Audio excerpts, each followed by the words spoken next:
বিয়ের দিন রাতে বাসর ঘরে আমার স্বামী আমার পেটে একটা কাটা দাগ দেখে প্রচুর চমকে ওঠে। সে আমাকে বারবার একটাই প্রশ্ন করতে থাকে, তোমার পেটের এই কাটা দাগটা কিসের, সত্যি করে আমাকে বলো তো। আমি তখন গলা কাপা কাপা অবস্থায় বলতে লাগলাম, সত্যি কথা বলতে 2 বছর আগে আমার একটা ছেলের সাথে সম্পর্ক ছিল। সে ছেলেটাকে আমি অনেক বেশি ভালোবাসতাম, অন্ধবিশ্বাস করতাম। একদিন হঠাৎ করে আমাকে বললো, আমি এ জন্মদিনের অনুষ্ঠান করব, তোমাকে আসতে হবে, তুমি না আসলে আমি কেক কাটবো না। আমি অনেকবার বুঝিয়েছিলাম যে আমরা একটা কনজারভেটিভ ফ্যামিলিতে বড় হয়েছি, সন্ধ্যার পরে আমাদেরকে কোথাও এলাও করে না বাবা মা। কিন্তু ওই যে ভালোবাসার মানুষকে খুশি করতে গিয়ে বাবা মাকে মিথ্যা কথা বলে আমি আমার বয়ফ্রেন্ডের জন্মদিনের অনুষ্ঠানে যাই। আমি যাওয়ার পরও খুব খুশি হয়, কেক অনেক খাওয়া দাওয়া হয়, আনন্দ ফুর্তি হয়, কিন্তু এর মধ্যে আমি হঠাৎ করে কেন যেন অসুস্থ হয়ে যায়, মাথা ঘুরে পড়ে যাই।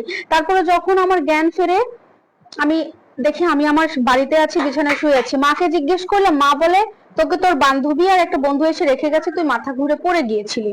বিষয়টা আসলে জানার জন্য আমি আমার বয়ফ্রেন্ডকে কল করি, কিন্তু সে ফোনটা রিসিভ করে না। রিসিভ করে সেই রাতে, সকালে ফোন করে আর ও আমার ফোনটা ব্যাক করে হচ্ছে রাতের বেলা, এবং বলে যে দেখো আমি একটু নতুন কাজে ঢুকেছি, খুব ব্যস্ত থাকবো, বেশ কয়েকদিন আমাকে হুটহাট করে ফোন দিলে কিন্তু পাবে না, আমি ফ্রি হয়ে তোমাকে কল দিব।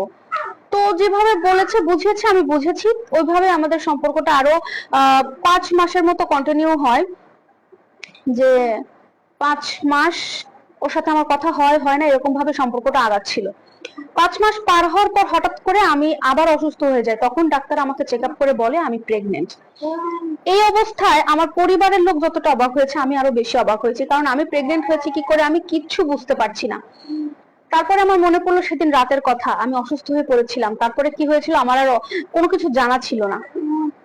আমার আর বুঝতে বাকি রইলো না আমার বয়ফ্রেন্ড কেন আমাকে এড়িয়ে চলছে, নানা ধরনের বাহানা দিচ্ছে, আমার সাথে আগের মতো সম্পর্ক করছে না, কথা বলছে না।